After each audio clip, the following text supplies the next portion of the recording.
Hello guys, welcome back to my YouTube channel yes chem study away of success. मैं हूं आपका educator Shivam Mishra.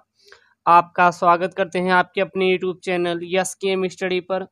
और यहां पे प्यारे बच्चों कक्षा 12वीं जीव विज्ञान अध्याय 2 के प्रश्न लेके आए हैं। जी हाँ, टोटल इसमें प्यारे बच्चों 11 11 अति महत्वपूर्ण अति लघुत्तरीय प्रश्नों को दिया जाएगा। जी हाँ, अध्याय 2 के बस इन्हीं अति लघुत्तरीय प्रश्नों को पढ़ेंगे तो अध्याय 2 से बस यहीं से अति लघुत्तरीय प्रश्न आएंगे। इससे बाहर प्यारे बच्चों एक भी आपका प्रश्न आने वाला नहीं है, ठीक है ना। जो भी प्यारे बच्चों अति लघुत्तरीय प्रश्न रहेगा पूरा का पूरा यहीं से आएगा। ओके, तो इस वीडियो को पूरा देखें। इसका जो पीडीएफ है मैं अपने टेलीग्राम चैनल एसकेएम स्टडी पे भेज दे रहा हूँ, आप जाके वहाँ से इसको डाउनलोड कर लीजिएगा। टेलीग्राम का लिंक डिस्क्रिप्शन बॉक्स के अंदर दिया हुआ है। और लाइक तो बनता है, प्लीज़ आप 500 लाइक जरूर करवाइएगा। 500 लाइक अगर वीडियो अच्छा लगे तो। बायोलॉजी के स्टूडेंट है तो 500 लाइक आपसे मांग रहे हैं, बस ओनली 500 लाइक, एक कमेंट प्लीज़, ठीक है ना। तो सबसे पहला प्रश्न है प्यारे बच्चों, पॉलीगोनम प्रकार के भ्रूणकोश में कितने केंद्रक उपस्थित होता है। जो पॉलीगोनम प्रकार का भ्रूणकोश होता है, पॉलीगोनम प्रकार के भ्रूणकोश में कितने केंद्रक उपस्थित होते हैं, आपको इसका राइट आंसर देना होगा। तो पॉलीगोनम प्रकार के भ्रूणकोश में कितने केंद्रक उपस्थित होते हैं, तो पॉलीगोनम प्रकार के भ्रूणकोश जो होता है इसमें प्यारे बच्चों कुल 8 केंद्रक होते हैं। पॉलीगोनम प्रकार के भ्रूणकोश में कितने केंद्रक उपस्थित होते हैं, पॉलीगोनम प्रकार के भ्रूणकोश में 8 केंद्रक उपस्थित होते हैं। कभी कभी दे देता है यह किस प्रकार का पॉलीगोनम प्रकार का भ्रूणकोश होता है, तो पॉलीगोनम प्रकार का जो भ्रूणकोश यह मोनोस्पोरिक होता है। कैसा होता है, मोनोस्पोरिक होता है। पॉलीगोनम प्रकार का भ्रूणकोश किस प्रकार का होता है, मोनोस्पोरिक होता है, ठीक है ना। 3 बीजांडद्वारी तथा चैला जल सिरों पर तथा 2 द्वितीय केंद्रक बनाने के लिए मध्य में होते, तो 3 3 6 2 8। तो इसमें कितने पॉलीगोनम प्रकार के भ्रूणकोश उपस्थित होते हैं, कुल प्यारे बच्चों 8 प्रकार के। 3 जो होते हैं वो बीजांडद्वारी तथा चैला जल सिरों पर होते हैं, और 2 द्वितीय केंद्रक बनाने के लिए कहाँ पे होते हैं, मध्य में उपस्थित होते हैं, ठीक है। बहुत ही प्यारे बच्चों अदलग इंपॉर्टेंट है चैप्टर 2 का, सभी अदलग प्रश्न है, ठीक है ना। अगला प्रश्न है प्रश्न नंबर 2, निषेचन के बिना फलों के विकास को वनस्पति भाषा में क्या कहते हैं। तो निषेचन के बिना फलों के विकास को वनस्पति भाषा में क्या कहा जाता है। It is very important for your board exam. और बोर्ड एग्जाम के लिए प्यारे बच्चों बहुत ही महत्वपूर्ण प्रश्न है। तो निषेचन के बिना फलों को बनने की क्रिया को अनिषेक फलन कहलाती है। तो अनिषेक फलन क्या होता है, कभी कभी दे देता है कि अनिषेक फलन से क्या तात्पर्य है, तो आपको सीधा बता देना है बिना निषेचन के फलों की बनने की क्रिया, यानी निषेचन का प्रोसेस ही ना हो उसमें, वही क्या कहलाता है, अनिषेक फलन कहलाता है। उसी को क्या कहते हैं, अनिषेक फलन कहते हैं। तो निषेचन के बिना फलों के बनने की क्रिया को अनिषेक फलन कहा जाता है। प्रश्न नंबर 3 है प्यारे बच्चों, लघु बीजाणुधान की सबसे भीतरी परत क्या कहलाती है और इसका क्या महत्व है।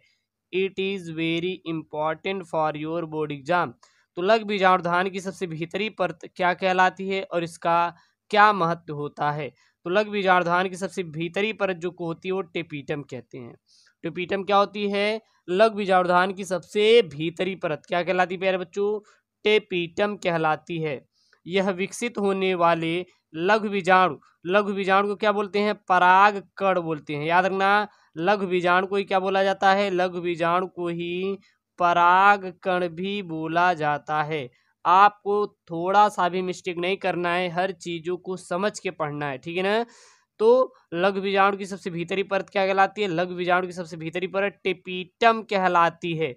इसका क्या कार्य होता है, क्या महत्व है, इसका यही महत्व है कि विकसित होने पर लघु बीजाणु यानी बोले तो पराग कण को पोषण प्रदान करती है। तो जो टेपीटम होती है यह जब विकास कर जाती है यानी कि विकसित हो जाती है, तो ये जो लघु बीजाणु होता है, परागकण होता है, उसको क्या देती है, पोषण प्रदान करती है। अगला प्रश्न है प्यारे बच्चों, अप बीजाणुकता क्या है, एक उदाहरण दीजिए। तो अप बीजाणुकता क्या होता है और प्यारे बच्चों एक उदाहरण भी देना है। तो अप बीजाणुकता क्या होती है, वह प्रक्रिया जिसमें बीजाणुविद से सीधे ही युग्मकोद्भिद का निर्माण होता है उसे अपबीजाणुकता कहते हैं। अपबीजाणुकता क्या होता है सीधा बता देना है। जिसमें बीजाणुभिद से सीधे ही युग्मकोद्भिद का निर्माण होता है उसे हम लोग क्या कहते हैं, अपबीजाणुकता कहा जाता है। अपबीजाणुकता कहा जाता है, ठीक है ना।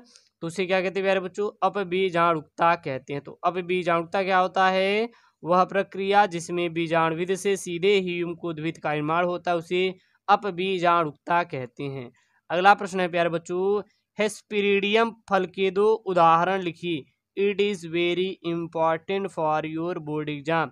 तो हेस्पेरिडिक फल के 2 उदाहरण लिखिए। तो हेस्पेरिडिक फल के 2 उदाहरण क्या है, पहला है नारंगी, दूसरा है नींबू। यह दोनों हेस्पेरिडियम फल के प्यारे बच्चों क्या हैं, उदाहरण है। तो हेस्पेरिडियम फल के उदाहरण क्या हैं, एक नारंगी और दूसरा नींबू। नारंगी में संतरा, ठीक है ना। अगला है प्यारे बच्चों, दोहरा निषेचन को परिभाषित कीजिए। ये दोहरा निषेचन क्या होता है, यह हर साल आपके बोर्ड परीक्षा में आता है। हर साल बोर्ड परीक्षा में प्यारे बच्चों आपका पूछा जाने वाला प्रश्न है। तो दोहरा निषेचन क्या होता है, परिभाषित कीजिए। तो सीधा लिखेंगे, आवृतबीजी पौधों में संयुग्मक तथा त्रिसंलयन को सम्मिलित रूप से निषेचन कहते हैं। द्विनिषेचन कहा जाता है, यानी कि दोहरा निषेचन कहा जाता है।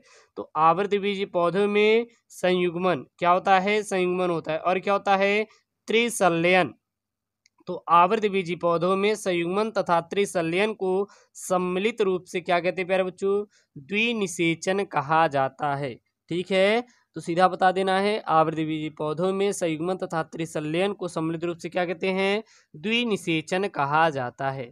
अगला प्यारे बच्चों 7वां है, भ्रूणपोष का विकास आवृतबीजी पौधों में किस प्रक्रिया के फलस्वरूप होता है। तो भ्रूणकोष का विकास आवृतबीजी पौधों में किस प्रक्रिया के फलस्वरूप होता है। तो भ्रूणकोष का विकास इन पौधों में द्विनिषेचन के साथ त्रिसंयुग्मन द्वितीयक केंद्रक जो कहाँ पे होता है, यह भ्रूणकोष में होता है, कि एक नर केंद्रक के संयुक्त होने से होता है। तो भ्रूणकोष का विकास आवृतबीजी पौधे में किस प्रक्रिया के फलस्वरूप होता है, सीधा आपको बता देना है कि भ्रूणकोष का विकास आवृतबीजी पौधों में द्विनिषेचन के तत्सात त्रिसंलयन द्वितीयक केंद्रक में एक नर केंद्रक के संयुक्त होने से होता है। अगला है प्यारे बच्चों प्रश्न नंबर 8वां, पूजायांगी अवस्था किसे कहा जाता है, उदाहरण सहित समझाइए। तो पूजायांगी अवस्था किसे कहते हैं, उदाहरण सहित आपको समझाना है। जब पुष्प में पुंकेसर जायांग के साथ जुड़े होते हैं तो उसे हम लोग पूजायांगी अवस्था कहते हैं, जैसे कि आर्किड्स, आर्क, हंसलता आदि में। अगला है प्यारे बच्चों, अनुमिल्यता को परिभाषित कीजिए तथा एक उदाहरण भी दीजिए। यानी कि अनुमिल्यता क्या होती है उसका आपको परिभाषा देना है तथा इसका एक उदाहरण भी देना है। तो ऐसे पुष्प जो कभी नहीं खिलते तथा सदैव बंद रहते हैं अनुमिल्य कहलाते हैं, और यह प्रक्रिया अनुमिल्यता कहलाती है। उदाहरण जैसे कि कनकौवा, जो कनकौवा होता है यह पुष्प कभी भी नहीं खिलता। तो प्यारे बच्चों इसमें 2 चीज आपको मिलेगा, एक अनुमिल्य मिलेगा, दूसरा क्या मिलेगा, अनुमिल्यता मिलेगा। तो ऐसे पुष्प जो कभी नहीं खिलते सदैव क्या रहते, बंद रहते, उसे अनुमिल्य कहते हैं। और यह जो प्रोसेस होती है इसे हम लोग क्या कहते हैं, अनुमिल्यता कहते हैं, जैसे कि कनकौवा। अगला प्यारे बच्चों प्रश्न है यहाँ पे, प्रश्न है एक, अगला है यहाँ पे प्यारे बच्चों प्रश्न क्या है, एक परागकोश एक ऐसा परागकोश जिसमें टेपिटम ठीक से कार्य नहीं करता, अनेक बार स्वस्थ नरयुग्मकोद्भिद उत्पन्न नहीं कर पाया, इसका एक कारण बताइए। ठीक है ना, इसका आपको क्या बताना है, एक रीजन बताना है। चलिए तो रीजन दे देते हैं। टेपिटम का कार्य परिवर्धित होते परागकणों को पोषित करना होता है। जब यह स्वस्थ नहीं है तो बनने वाले युग्मकोद्भिद जीवन क्षम नहीं बन पाते। ठीक है ना प्यारे बच्चों। तो यह क्लास 12 जीव विज्ञान का अध्याय 2 का प्यारे बच्चों सभी अति लघुत्तरीय प्रश्न, बस इतना ही पढ़ लीजिए, इससे बाहर आपका एक भी आएगा नहीं। चैनल पे नए हैं तो प्लीज चैनल को सब्सक्राइब करिए। हमारे टेलीग्राम चैनल एसकेएम स्टडी को भी सब्सक्राइब करिए, वहां पे पीडीएफ भेज देंगे, और वीडियो को लाइक जरूर करिएगा। ओके दोस्तों, thank you, Jai Hind, take care, bye bye.